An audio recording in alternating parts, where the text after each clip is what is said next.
Hey gang. Hey, thanks for joining me for this week's final Flock Talk. I hope you've had some time to do some reflection over the past couple days and that the Lord is revealing how you can grow in desire and longing for His return. Last time, we noted how God implants the Word, His Word, in our lives to teach us not only how to live, but how to live in this present world, recognizing the signs of the times. But going back to the beginning of this week, you'll remember that James exhorted us to accept that implanted Word, implying, obviously, that it could be resisted, neglected, or ignored. The question that implication raises for me is this: why would we do that?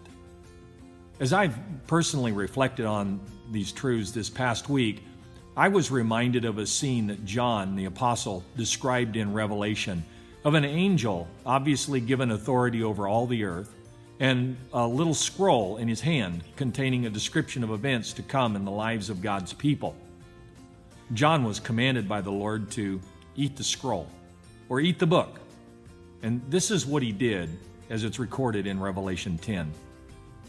I went to the angel and asked him to give me the little scroll. He said to me, "Take it and eat it. It will turn your stomach sour, but in your mouth it will be as sweet as honey." I took the little scroll from the angel's hand and ate it. It tasted as sweet as honey in my mouth, but when I had eaten it, my stomach turned sour. Then I was told, "You must prophesy again about many peoples, nations, languages, and kings." Reflect on that scene for just a moment with me. The description of things to come was at first sweet to John, but after accepting it, embracing it, it became a little discomforting and unsettling.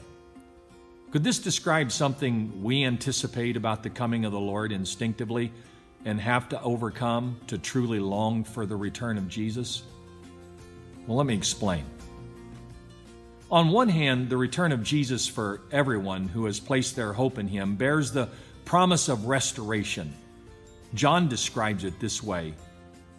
"Look," he says, "God's dwelling place is now among the people, and He will dwell with them and be their God. He will wipe every tear from their eyes. There will be no more death, mourning, or crying or pain, for the old order of things has passed away." Now that's sweet, right? But to be completely honest, there's another side to that same event, to the return of Jesus, that has to do with perfect justice. You see, the last verse of the preceding chapter, Revelation 19, states that in the same event, anyone whose name was not found written in the book of life was thrown into the lake of fire. Now, unless you have ice water in your veins, that reality is a little souring. Am I right? But here's the point. If the return of Jesus is something we fail to develop a longing for because it contains some hard-to-bear reality that might affect some people that we know and love, those same people are going to fail to hear or see the fullness of the gospel in us and in our lives. So listen, friends. Don't misread the signs. The return of Jesus is drawing near, and it's coming nearer with each passing day. Instead of desiring more of what this world has to offer, develop a growing desire for the one to come instead, and let the fullness of that hope point the people you know and love to the same God in whom our hope rests. So I want to ask you, what do you need to do right now, today, to start developing that kind of desire?